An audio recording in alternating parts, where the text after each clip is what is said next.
bottle. Fan mail from some Flounder? No, this is what I really call a message. Hi, and welcome to part 2 of fan mail from some Flounder. Coin stuff I like. And as you remember, in part 1, Coin Stuff I Like sent me a pair of these beautiful coins commemorating the old San Francisco Mint, otherwise known as the Granite Lady.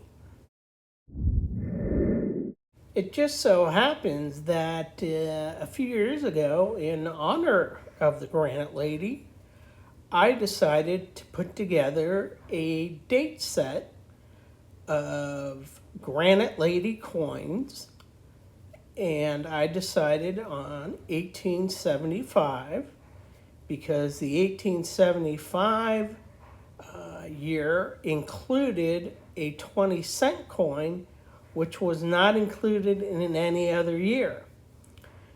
Now, we don't know a lot about these coins other than, obviously, they are 150 years old.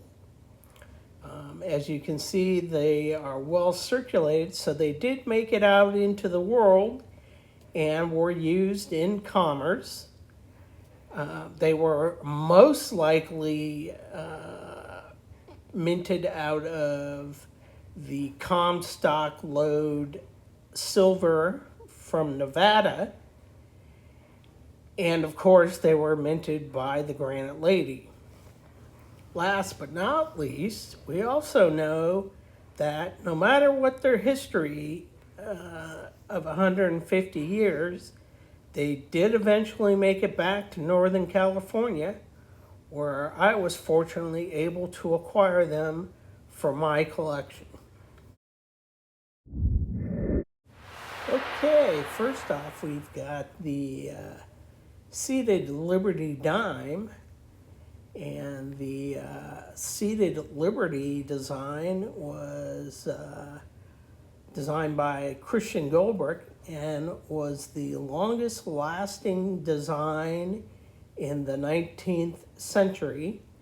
It expanded almost 60 years, and although there were modifications made to it throughout those years, it basically stayed the same.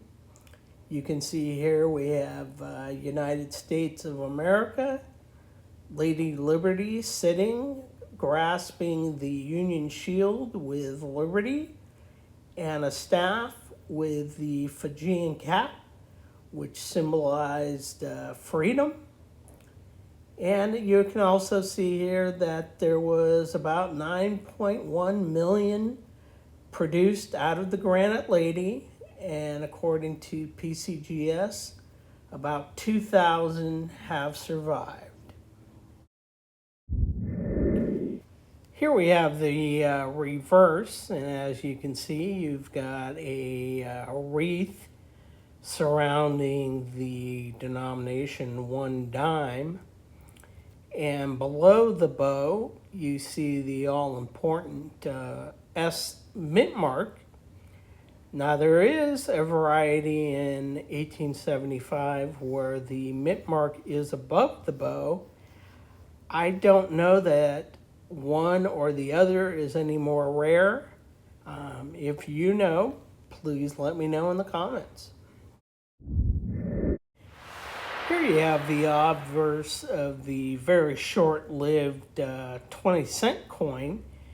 As stated before, 1875 was the only year that the San Francisco Mint produced such a coin. And as you can see here, it does have the seated Liberty design.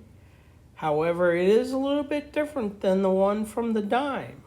You'll notice that United States of America does not appear on the obverse here. It was replaced with the 13 stars. You'll also note that there was a mintage of about 1.1 million out of the Granite Lady, and PCGS estimates the survival at about 25,000 coins. Okay, here you have the reverse of the 20-cent coin. And as you can see, United States of America was taken off the obverse and placed onto the reverse. And you have the eagle, which is facing to its left. This is a design by William Barber, which he copied from the trade dollar, which he also designed.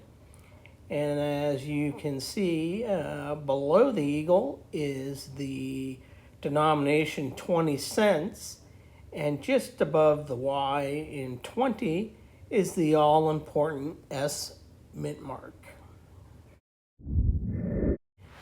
Here we have the obverse of the seated Liberty quarter. And as you can see, this is in much better shape than the other coins so far. The shield and Liberty are very clear to see. Otherwise, it looks very similar to that of the 20-cent coin. You'll notice that the mintage out of the Granite Lady for the quarter that year was pretty low. It was only 680,000, and PCGS estimates the survival for this coin to be around 700. Here we have the reverse of the quarter, and while the obverse was similar to that of the 20-cent coin, the reverse is much different. It did take United States of America from the obverse and put it on the reverse. But above the eagle's head, you'll notice a ribbon that says, "In God We Trust," and that the eagle is actually facing to its right instead of left, and that it has a shield on its chest. And of course, below the eagle, you have the abbreviated denomination core dollar, and not to forget the all-important S mint mark. Okay, here we have the obverse of the half dollar. As you see, it continues on with the cold brick design with the seated Liberty, and similar to that of the 20-cent coin and the quarter. There was a mintage of 3.2 million out of the Granite Lady, and PCGS estimates the survival around 3,000 coins. Here we have the reverse of the half dollar, and as you can see, it's extremely similar to that of the quarter. You have United States of America at the top, and a ribbon above the eagle's head, which states, "In God We Trust." The eagle is facing to its right, and it does have the shield on its chest as well. And below the eagle, you have the abbreviated denomination half doll, and of course the all-important S mint mark. And last but certainly not least, we have the obverse for the trade dollar. The trade dollar was designed by William Barber. And as you can see here on the obverse, you have Lady Liberty sitting on a bale of goods, holding a branch in her right hand and a ribbon in her left hand, which has the inscription Liberty. She's sitting in front of the ocean, which is important to note because the trade dollar was minted primarily for commerce in the Orient. It was meant to compete with other trade dollars of the time from Mexico and Great Britain. You'll also notice the 13 stars at the top, and below you'll notice "In God We Trust" just above the date. and that there was 4.5 million trade dollars minted out of the Granite Lady in 1875, with an estimated survival rate of about 5,000 coins. Okay, here we have the reverse of the trade dollar. And as stated before, this was designed by William Barber, which he copied to put onto the 20-cent coin as well. You have United States of America at the top with a ribbon above the eagle's head with E pluribus unum. That was left off the 20-cent coin. But just like the 20-cent coin, the eagle is facing its left. It also states that it's 420 grains of 0.900 fine silver. And remember, this coin was minted to use as commerce in the Orient, and was slightly more silver in this coin than there would be in the traditional United States silver dollar. Of course, below you have the denomination trade dollar and the all-important S mint mark. But one thing I wanted to point out, both on this reverse and the reverse of the 20-cent coin, you'll notice that the eagle is holding 3 arrows and that the arrowheads are pointing to its right instead of to its left. Now, normally this indicated we were at war. We do not know if William Barber did this on purpose, or was it just an oversight that was left uncorrected. I have tried to look and cannot find a definitive answer to this, so if you have one, please leave it in the comment below.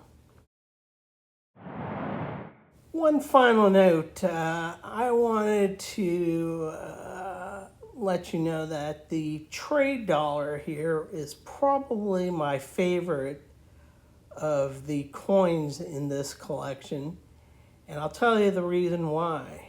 As I discussed earlier, there's no way to know for sure the history behind each of the coins I've shown you. Perhaps they were used to purchase a ride on a cable car in San Francisco, or dine at the Tattich Grill, which is the oldest continuously run restaurant in San Francisco, if not the United States. Or maybe they made their way back to Nevada, where the silver was mined and was used to buy a beer at the Bucket of Blood Saloon. Perhaps some of them made it even further east to Dodge City and wound up as pocket change in Bat Masterson's pocket. Or even if made it all the way to New York and was used to buy a ticket to a show on Broadway. There's just no way to know. However, just by looking at this trade dollar, we do know one thing's for sure. It made it around the world. It was minted to become a source of payment in the Orient. And although the coin looks like it's damaged with gouges and rust, those are actually chop marks which prove it made it around the world, was used in commerce. Chop marks was very commonly used in the Orient when the coins were used for commerce. And somehow it did make it back, not only to the United States, but to Northern California, where it eventually made it to my collection. And that, to me, is history that is priceless. Thanks so much for stopping by. And if you made it through the whole video, congratulations. As you know, knowledge is its own reward. And don't forget, coin collecting can be fun. But if you're not careful, you might learn something.